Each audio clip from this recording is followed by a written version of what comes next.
Hi, this is Amy Jo Berman with your quick acting/auditioning tip of the day. Today we're here with part 2 of the video series where I answer your questions that you posed through me to 2 of my favorite A-list talent managers. And today's video is on, well, actually somebody asked an interesting question of where do you find talent to represent, but the B part of that question is, what is a deal breaker for you when you're considering working with talent? This one's really interesting. I think you're gonna like it. Let's go.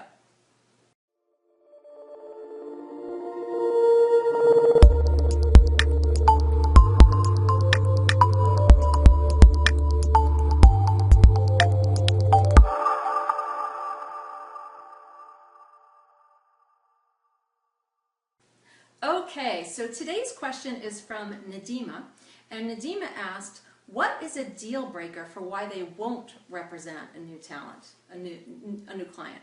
I thought this was a really interesting question and that I wouldn't have thought to ask myself. And the first thing that came out of their mouths were, and one of them was too much personal information, oversharing. So what does that mean exactly? So it's kind of like, did you ever go on Facebook or Twitter and somebody like every disease they've ever had, every illness, every dime they've ever spent, they got into a traffic jam, that you know those oversharers, right? So if you go to a meeting with a talent manager, don't start, giving them every single piece of minutia of your day and oversharing those kinds of things. Because you know what they're going to think? They're going to think, oh God, if I send them into a general meeting with a casting director, are they going to start blabbering on? Are they going to, when they meet with a director, are they going to start saying, oh yeah, I was partying like crazy last night at the so-and-so club?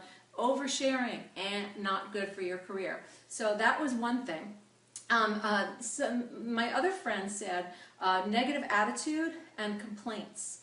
And, and that's not to say that you can't have an open relationship where you ask questions and adjust your career plan with your manager as you go along the way. But having a negative attitude and complaining all the time is not going to get you anywhere in this career or anywhere else. Okay, so leave those things at home. They definitely won't get you represented by an A-list manager. And the other thing that I thought was interesting that she said was, when you're having that meeting and they ask, well, why haven't you, why aren't you with so-and-so manager or so-and-so agent, and where do you want your career to be? And you go, okay, well, my agent, it just isn't getting me out, and that's why I need a manager. Like, when you put the blame on somebody else for your career, I don't care if it's true or not, okay? When you actually have that conversation and are overtly blaming somebody else for where you're at in your career, this is a red flag for the talent manager who may be considering working with you.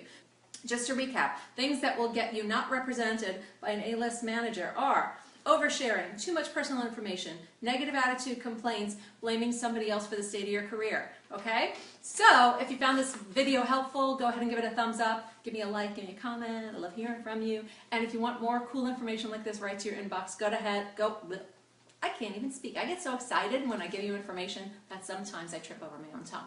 Go to amyjoberman.com, fill out the information there, and I'll send you some cool stuff. See you in the next video.